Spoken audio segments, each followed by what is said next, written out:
clasificaciones de religiones, que son las que vamos a revisar ahora. Se han propuesto una gran cantidad de sistemas clasificatorios. El problema que tienen es que muchos de ellos son claramente religiocéntricos, que quiere decir que se construyen desde los puntos de vista de la religión de quien utiliza esas clasificaciones. Eso es lo que ha llevado, pues, por ejemplo, a lo que les decía antes, que el confucianismo no es una religión.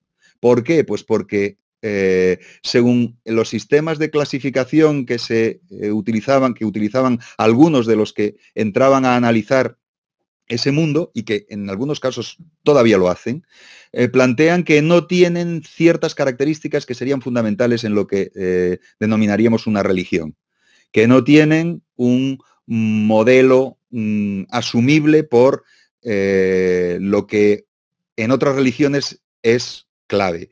Esos son puntos de vista, como les digo, religiocéntricos, puntos de vista que exigen, y por ejemplo, pensemos en el budismo, exigen que para que hablemos de religión tenga que haber una divinidad o divinidades. Es decir, que no pueda hablarse de religión si quien sigue ese modelo estima que es ateo. Y ya cuando nos toque, es decir, dentro de 2 clases, veremos que en el budismo hay toda una serie de seguidores del propio budismo que dicen que son ateos.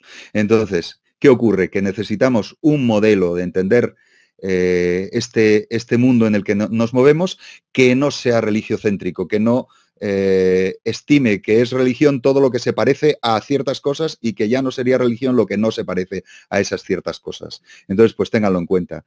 Dentro de clasificaciones, aquí les he puesto algunas grandes religiones frente a ¿qué? Que serían las pequeñas religiones. Dependiendo de qué, podríamos hablar de grandes y pequeñas religiones. ¿Del número de seguidores? Entonces, el sijismo sería una pequeña religión. Ya no les digo el mazdeísmo, que tiene 200.000 seguidores en el mundo, o por ahí, o ya no les digo el sijismo que tendría, bueno, el sijismo que antes les cité, que tendría 30 millones. ¿Y qué? Entonces, solo serían grandes religiones las que tienen muchos seguidores. El judaísmo sería una gran religión que tiene 13 millones de seguidores. Por tanto, ahí estaríamos funcionando con una clasificación que es compleja de construir, como es la de grandes religiones, o religiones del libro, o hasta la diferenciación que vamos a hacer aquí, que a muchos no les gusta, entre religiones orientales y religiones occidentales, con los problemas derivados de qué es Occidente o qué es Oriente en un globo que ya han visto que es redondo, es decir, dónde está el Oriente y dónde está el Occidente, ¿no? Los problemas derivados. El taoísmo sería claramente una religión oriental, puesto que es una religión de China, de Extremo Oriente, pero el judaísmo sería una religión oriental, teóricamente el Islam sería una religión oriental, teóricamente estarían en esa línea de religiones, serían orientales o no orientales, en fin. Y sobre todo, en el momento actual, en el mundo globalizado, ¿qué entendemos por oriental o qué entendemos por occidental? Vamos a utilizar el budismo como camino de reflexión en todo este asunto, porque nos va a permitir, es la opción que quizá tiene una penetración más clara fuera de Asia, y nos va a permitir ofrecer argumentos añadidos a este asunto, ¿no?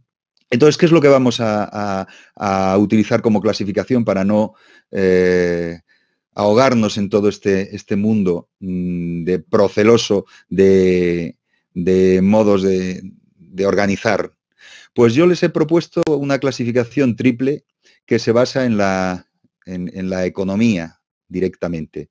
Economía que está evidentemente conectada con todo lo demás.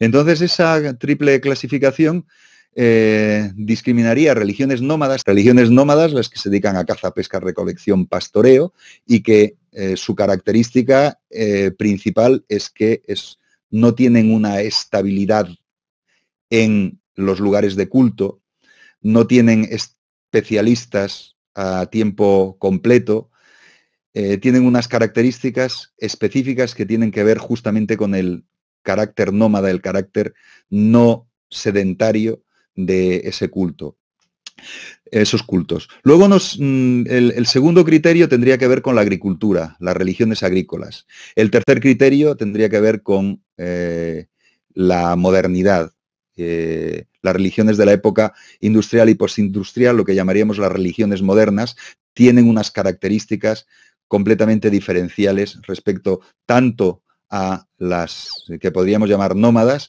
como a las que son las que nos vamos a centrar principalmente, que son las que están basadas en la agricultura. Ese enorme cambio cultural y de todo tipo, económico evidentemente, pero cultural y de todo tipo, que resultó ser la agricultura y la sedentarización, la producción frente a la depredación, la transformación de la naturaleza, la sedentarización, que determina el atesoramiento, determina toda una complejización social, una diferenciación de estatus, que es lo que vamos a estar viendo, ¿no? Una complejización de las estructuras del poder, un desarrollo de especialistas en el gobierno y en la justificación del mismo por medio de, entre otras cosas, la religión. Por tanto, el surgimiento de estos sacerdotes gobernantes y de unos lugares con un poder especial que son estos templos palacios.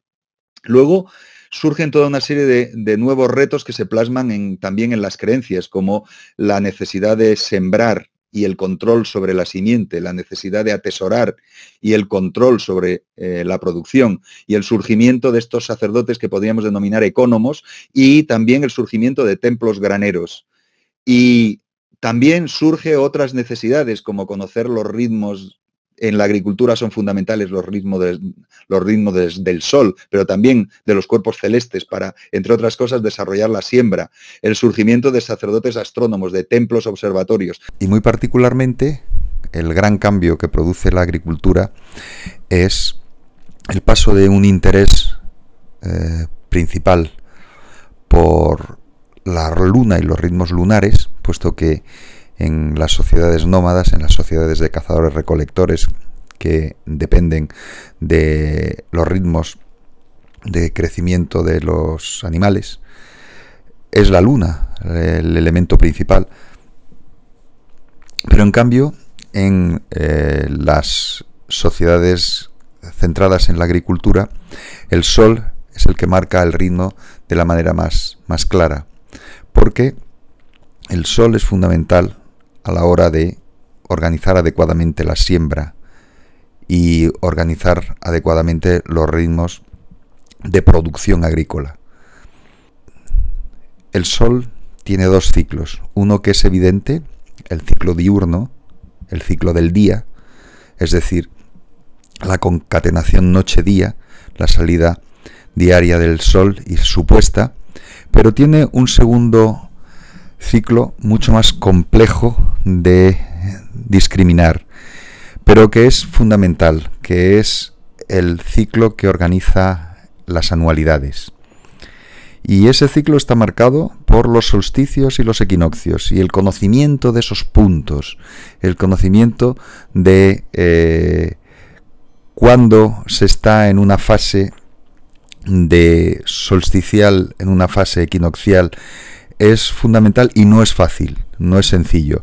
De ahí que muchas de estas sociedades generasen una protoastronomía para conocer esos ritmos, una protoastronomía para determinar el momento del año en el que se está. Y esa protoastronomía construye observatorios y sacerdotes trabajan en ellos. Sacerdotes astrónomos, especialistas religiosos en esos ritmos que son los ritmos de lo astronómico, las leyes cíclicas de lo natural, ese tiempo que vuelve, y por tanto nos encontramos con especialistas en el conocimiento del tiempo. Los llamamos astrónomos, pero en cierto modo también serían algo parecido a astrólogos, es decir, sacerdotes que son capaces de desentrañar estos ritmos, este lenguaje visto como un lenguaje de los dioses, y que en última instancia serían de los que derivaría todo una gran herencia que son los especialistas religiosos en la sabiduría. La siembra, la cosecha, es fundamental para el buen funcionamiento y la supervivencia de estos nuevos grupos. Los ritmos de lo natural son diferentes, en este caso de los ciclos reproductivos animales. Así terminamos encontrando lo que podríamos denominar como un triple poder sacerdotal. Por una parte, los sacerdotes que están en el entorno del control simbólico, ideológico, sobre la simiente. Los sacerdotes que están en el contexto del acceso, de la organización del acceso diferencial a esas simientes y a esa selección de las simientes que se producen por medio de los rituales de primicias. Estamos, por tanto, ante un tipo de especialistas religioso-económicos, lo que podríamos llamar sacerdotes ecónomos, que controlan la parte de los excedentes entregada a los dioses y que revierte luego sobre la población en el caso que sea necesaria una redistribución porque se planteen algún tipo de ciclo en que no produzca adecuadamente la tierra y haya que echar mano de lo atesorado. Pero por otra parte, también ese control sobre la simiente y que quede bien protegida la simiente frente incluso a esos momentos en los cuales no haya casi nada que comer. Hay que proteger la simiente, puesto que la simiente es el futuro de esa sociedad.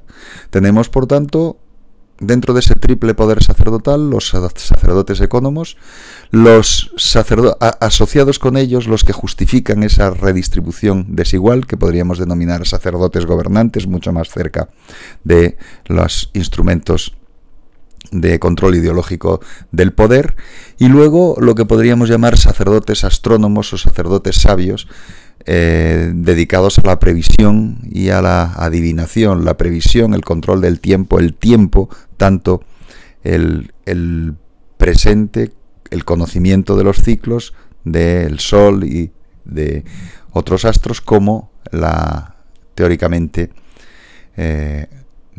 idea de poder conocer incluso el futuro.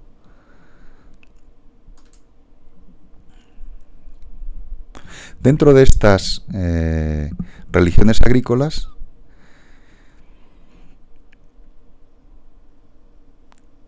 nos encontramos un fenómeno muy interesante que es que se desvirtúa las religiones del trance. Se desvirtúan esos especialistas del tipo chamanes que son característicos de las religiones nómadas, de las religiones de la caza y la pesca, la recolección y el pastoreo. Las religiones agrícolas, se puede decir que frente a las nómadas y a las modernas, forman la parte más abultada de las religiones del pasado. La parte más abultada y que requiere a su vez una división específica para conocer mejor, es decir, para construir una clasificación basada en estos criterios económicos sociales que determinan las transformaciones rituales y las construcciones ideológicas en torno a todo estos modelos que estamos viendo. Dentro de las religiones agrícolas podemos diferenciar entre las religiones étnicas, cuya principal característica es que son variadísimas. La escala es clave en ellas. Son sociedades en las que el sistema económico, los mecanismos de poder, los productos ideológicos atañen a grupos humanos pocos numerosos, entre los que las relaciones de parentesco aunque sea entendido el parentesco de un modo muy extenso, son la base y conforman la identidad. En estas religiones étnicas, elementos fundamentales para construir la cohesión social son ciertos rituales, muy particularmente lo que se denominan rituales de paso, que conforman muchas de estas sociedades étnicas como sociedades que podríamos denominar de clases de edad. Por otra parte, están las religiones imperiales. Las religiones imperiales presentan unas características generales que de modo muy sucinto se van a exponer a continuación. Lo que nos encontramos, en primer lugar, es lo que una parte de la investigación ha denominado hábitat circunscrito. La finalidad de incidir en este hábitat circunscrito es para intentar explicar por qué no se sale de unos contextos territoriales y sociales cada vez más desigualitarios, cómo las poblaciones no emigran. Y el problema justamente es que la emigración determinaría una pérdida de la calidad de vida. Por supuesto, las justificaciones religiosas y las justificaciones ideológicas incidirían aún en mayor medida en que la pérdida sería también de calidad simbólica, peligrosidad de lo que no es el territorio grupal.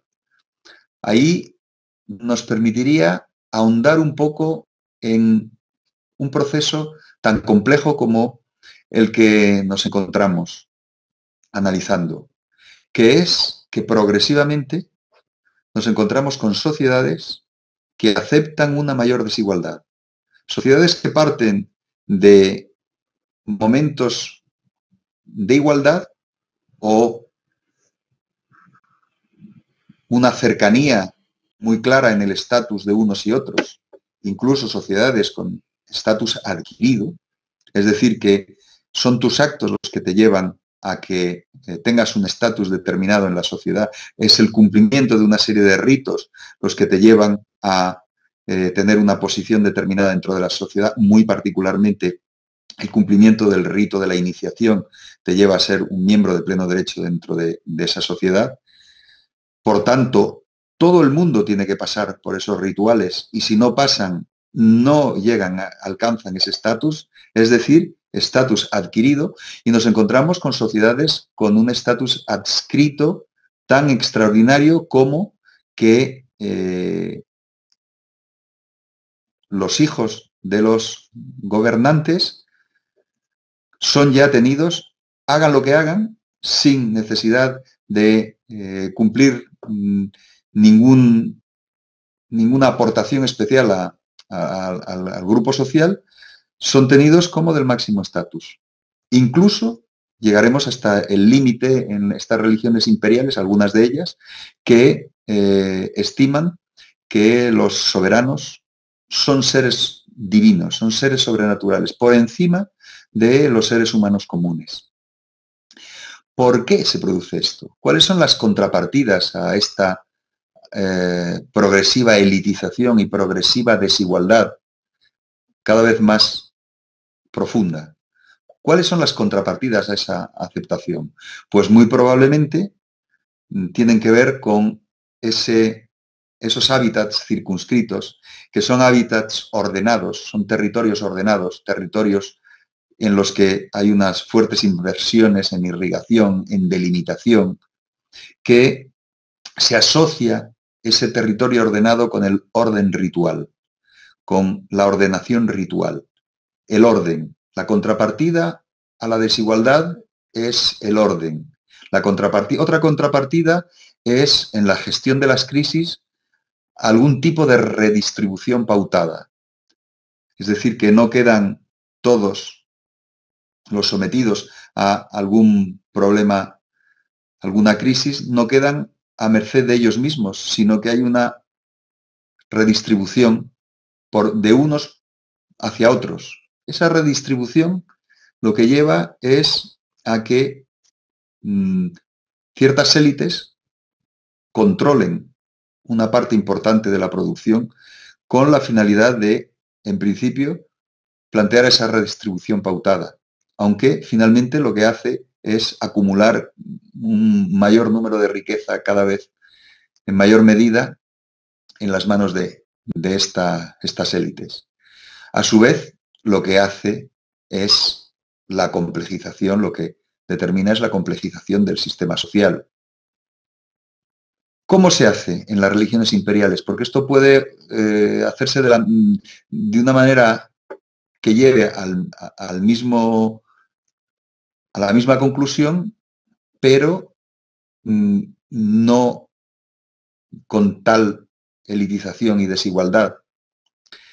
Pues en las religiones imperiales, esta complejización del sistema social, esta redistribución, se hace por medio de la concentración del poder decisorio en un grupo muy reducido, que es quien tiene el control de las decisiones, el control económico y, por supuesto, utiliza los mecanismos religiosos para todo ello.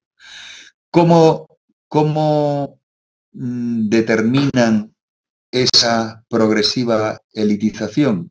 Mermando los mecanismos del consenso que pudiesen existir con anterioridad.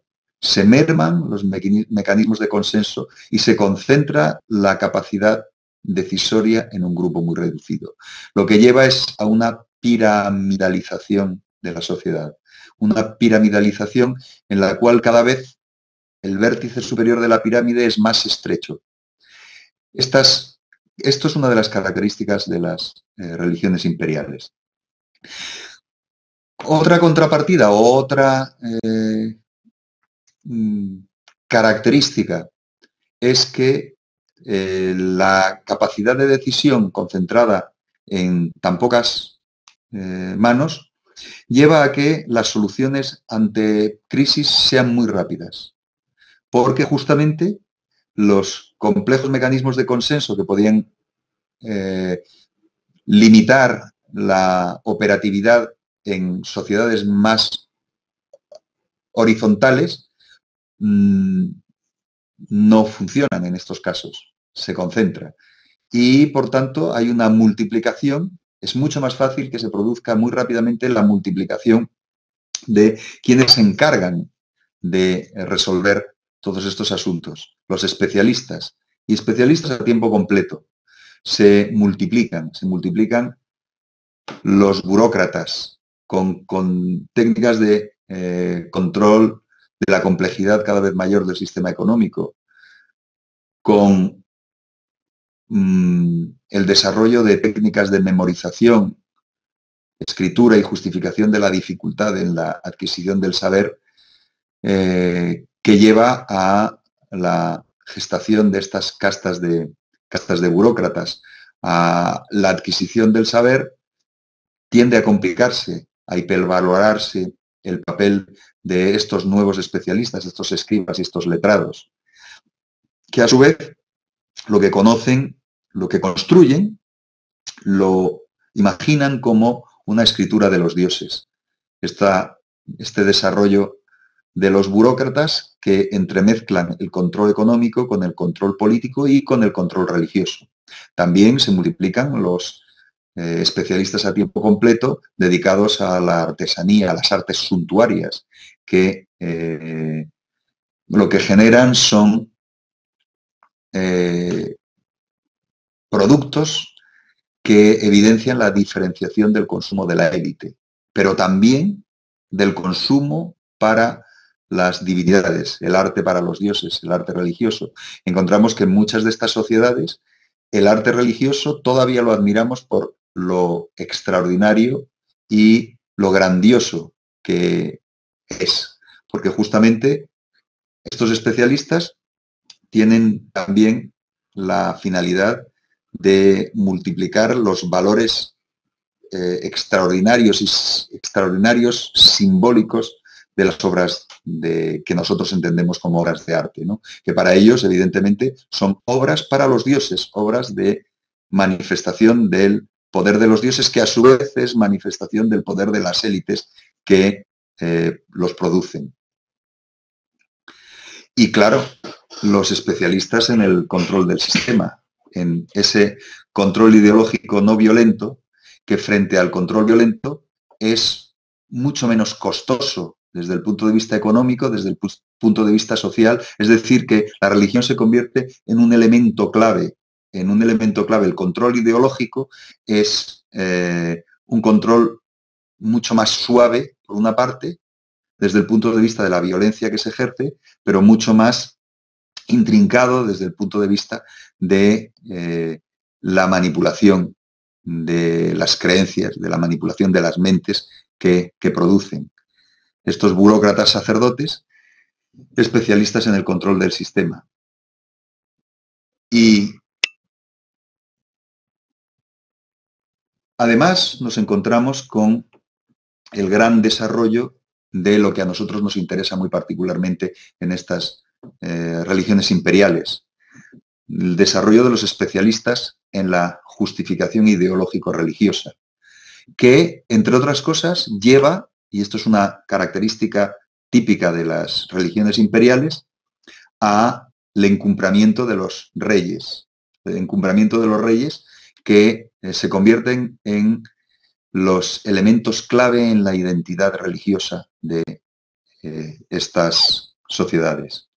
Se potencian los medios de control no violento por medio de la ideología imperial, los mecanismos de justificación de la preeminencia de la élite y muy especialmente de sublimación del poder tiránico por medio, entre otras cosas, de la simbología real y de la caracterización de los monarcas como padres bondadosos, como reyes salvadores.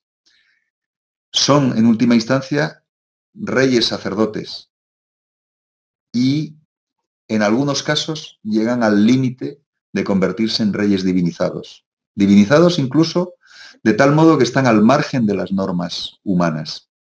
Por ejemplo, a muchos de ellos, o a algunos de ellos, no se les aplica el tabú del incesto y, por tanto, no encuentran alguien de su mismo estatus con quien tener hijos que sus propios hermanos o hermanas. Esto nos lo encontramos y es un incesto de estatus que caracteriza a estas religiones imperiales. Por ejemplo, los reyes de Egipto o los reyes de Perú tienen esta característica, o los de Hawái también tenían esa característica. Generan un más allá y un mundo sobrenatural a la imagen de la jerarquización en la tierra. Por ejemplo, en Mesopotamia, los hombres existen para servir a los dioses y trabajar para ellos. Si no, serían destruidos. Si molestasen, serían destruidos. En Egipto es el rey el garante del orden cósmico. En su calidad de ser semidivino, es el mediador entre los hombres y los dioses. Se convierte a su vez en Dios tras su muerte. O en China, que es justamente el tema que más nos interesa en este contexto, el emperador es el mediador entre el cielo y la tierra. Es el único verdadero ser humano, el único verdadero hombre. Por tanto, lo que nos encontramos es frente a otras sociedades en que los reyes se divinizan. En este caso, lo que se deshumanizan son los súbditos. Los súbditos son menos que seres humanos. El ser humano, el hombre con mayúsculas, sería solo el rey, solo el emperador. A su vez, lo que nos encontramos es una potenciación de la justificación del papel de los especialistas religiosos, con lenguajes progresivamente más complejos, teologías cada vez más complejas, apelando al misterio, a los saberes no abiertos a cualquiera, es decir, a una elitización sacerdotal, unas escrituras cada vez más complejas, por supuesto el desarrollo de conocimientos diversos y cada vez más complejos, calendarios, técnicas de sanación, rituales, simbología, etc. En estas sociedades la clave es el orden. La clave del control social es el buen funcionamiento. Y para ese buen funcionamiento de todo el sistema, el elemento fundamental es el rey, el emperador. Es la pieza fundamental del sistema político y religioso. Se generan, por tanto, unas sociedades en que los pobladores se convierten en súbditos con un papel secundario, basado en todas estas justificaciones religiosas, y se exacerba la adscripción del estatus. La identidad colectiva radica en el soberano. La colectividad que se autoidentifica en torno a unos puntos de vista partidos, ¿dónde encuentra su razón de ser? En el soberano.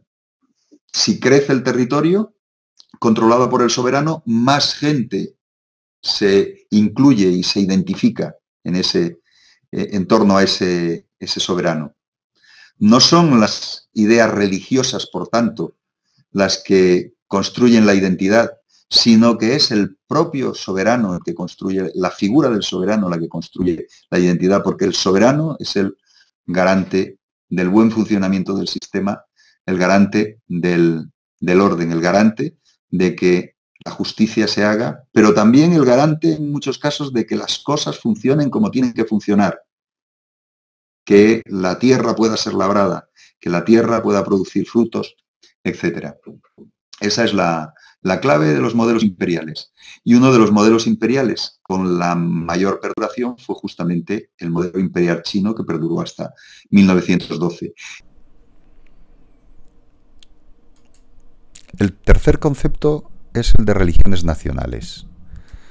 En las religiones nacionales la cohesión social, la cohesión colectiva radica en el grupo nacional. A diferencia de las religiones imperiales en que la cohesión social, la identidad colectiva radica en el soberano, en este caso es el grupo nacional.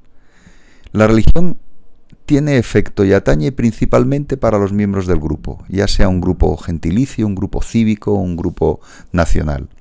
¿Qué es lo que suele generarse en las religiones nacionales? Un discurso religioso excluyente o poco incluyente. No son religiones abiertas a todo el mundo.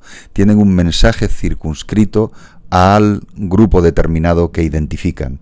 Y por tanto, no es fácil hacerse miembro de esas religiones. Esta es la característica principal de las religiones nacionales frente al siguiente bloque, que son las religiones universales o universalistas, que son formas religiosas muy difundidas, ya que ofrecen un mensaje que trasciende la exclusividad de los grupos nacionales, cívicos, sociales, que pueden englobar a una multiplicidad de cultores posibles susceptibles de sentirse identificados con el mensaje religioso. Cualquiera puede ser miembro de esa religión. Son religiones abiertas a cualquiera y por tanto muchas de ellas son religiones extremadamente operativas desde el punto de vista del número de sus seguidores. Algunas de ellas suelen poseer un profeta, un personaje carismático como fundador, por ejemplo en el budismo la figura de Siddhartha Buda, o en el jainismo la de Vardhamana Jina, o en el cristianismo la de Jesús, Cristo, en el Islam la predicación de Mahoma, de Muhammad, o en el sijismo la del Gurú Nanak. Aunque también hay algunas de estas religiones que están abiertas a cualquiera puede ser miembro de ellas, por ejemplo el hinduismo o el taoísmo, que se producen como una amalgama de influencias. Y otra característica de estas religiones es que ofrecen un mensaje coherente que va más allá de la mera justaposición sincrética de diversos mensajes religiosos. Y muchas de ellas son religiones misioneras extremadamente eficaces. Por ejemplo, el budismo, el cristianismo o el islam. Y tienen una extraordinaria capacidad de adaptación y de perdurabilidad, con lo cual son en la actualidad las que mayor número de seguidores tienen. Por ejemplo, el cristianismo supera los 2.200 millones y es la más numerosa a escala mundial desde el siglo XVI, o el Islam, que tiene unos 1.500, 1.600 millones y que fue la más numerosa muy probablemente desde el siglo XII al siglo XV, el hinduismo, que aglutina en la actualidad a más de 1.100, casi 1.200 millones de seguidores, el budismo, que probablemente rondará los 450 o 500 millones y que fue muy probablemente la más numerosa desde el siglo III antes de la era, o el siglo II antes de la era hasta el siglo XII de la era. El taoísmo, con un buen número de seguidores, probablemente 250, y luego dos de ellas, sijismo y jainismo, con muchos menos seguidores, sijismo en torno a 30 millones y el jainismo en torno a 4 millones. Pero de un modo global nos damos cuenta de que estas religiones universales son las que aglutinan al mayor número de seguidores. Por último, nos quedan las religiones que podríamos llamar modernas y que tienen que ver con ese gran cambio que se produce con la transformación hacia la industria que no necesita los ritmos naturales, que no necesita la sacralización del espacio y que se ordena según una nueva cosmovisión, que es la que procura la ciencia. La ciencia es la cosmovisión de la modernidad, y las religiones han terminado en mayor o menor medida, incluso estas que hemos visto agrícolas, incluso las nómadas, teniendo que adaptarse a ese nuevo modelo de pensar el mundo, de esa nueva cosmovisión que es la de la ciencia, y que a su vez esa nueva cosmovisión produce la base de este modelo que llamamos religiones modernas. Con todas las dudas que se nos pueden plantear, puesto que toda clasificación para lo que sirve es para operar sobre ella y que nos ayude a ordenar nuestra percepción de un tema en especial, ¿no?